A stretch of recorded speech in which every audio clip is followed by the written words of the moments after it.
நேற்று இங்கே இருந்த இவனை திட்டி பேசுன, இன்னைக்கு மானம் கட்டு போய் இங்கே இருக்க, அப்புறம் இவனை திட்டி பேசுகிற, என்னதான்டா அவன் கொள்கை கோட்பாடு அப்படின்னு இல்லையே. இந்த மாறி மாறி போகிறவங்களுக்கு ஒரே கோட்பாடு தானே, சீட்டு அதிகமாக இருக்கணும், நோட்டு அதிகமாக இருக்கணும், அங்கே போவோங்கிறது ஒரு கொள்கை.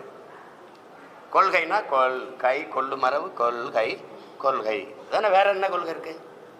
இப்போ ஆட்சியில் இருக்கிற திமுகவில், இப்போ இருக்கிற ஆட்சியில் இருக்கிற திமுகவில் 10க்கு மேற்பட்டவர்கள் அதிமுக அமைச்சர்கள்.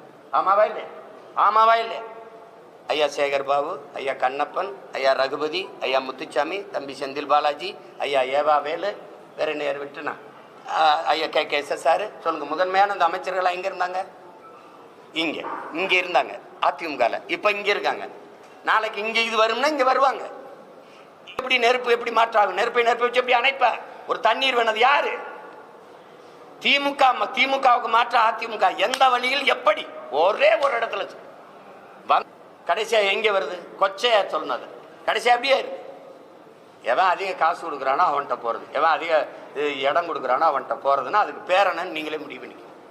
எங்களுக்கு தெரியாத 3 எழுத்து பயம், எங்களுக்கு எங்கள் பரம்பரைக்கே தெரிஞ்ச 3 எழுத்து வீரம். அதனால சண்டை செய்யறோம். எத்தனை ஆயிரம் பேர் வந்தாலும் எதிர்த்து நிற்போம், ஆனால் யாரையும் எதிர்பார்த்து நிற்க மாட்டோம். இது எங்கள் பரம்பரை பழக்கம். அதனால போய் அவரோட கூட்டணி சேரு, இவரோட சேர்ந்து என்ன செய்யலாம்னு சொல்லு. இப்போ எங்கள் அண்ணன் மது ஒழிப்பு மாநாடு போட்டாங்களா? எங்கள் அண்ணன் திருமாவளவன் விடுதலை சிறுத்தைகள் போட்டுச்சா?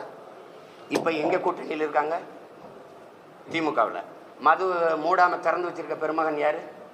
அப்போ மது ஒழிப்பு மாநாடு பயனற்றதாயிருச்சா? இப்போ மதுவை ஒழிக்கிறவன் எவனோ அவனோட கூட்டணி அப்படின்னு பிடிவாதமாக இருக்கணுமா இல்லையா? ஏன் இல்லை?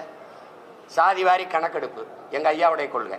சாதிவாரி கணக்கெடுப்பு எடுத்து எவன் சமூக நீதியை நிலைநாட்டுறானோ அவனுக்கு தாண்டா கூட்டணி அப்படின்னு ஏன் இல்லை? அப்போது நீங்கள் என்ன கோரிக்கை முன்வைக்கிறீங்களோ அதை நிறைவேற்றாதவன் கூடவே போய் வலிமையை சத்தா எப்படி? என் கொள்கையை எதிர்த்து தான் இங்கே நிறைய கட்சிகள் இருக்க வழியே ஏற்று ஒரு கட்சியும் இல்லை. நீங்களே சேர்த்து விடுங்க. மக்களின் நலன் சார்ந்து நல்ல ஆட்சியை கொடுக்கணும், மக்களுக்கு செய்யணும். கட்சி அரசியல், தேர்தல் அரசியலை கடந்து மக்கள் அரசியல் கொண்டு போகணும். விளம்பரம், செய்தி அரசியலை கடந்து சேவை அரசியல், செயல் அரசியல் கொண்டு போகணும். என் மக்களுக்கு அப்படி செய்யணும். அதுதான் இருக்க முடியும். திமுகவை ஒழிச்சிடணும். திமுக அப்புறப்படுத்திட்டு பேயை விரட்டி விட்டு பிசாசை உட்கார வைக்கிறது, பிசாசை விரட்டி விட்டு மறுபடியும் பேயை உட்கார வைக்கிறது இல்லை எப்படி?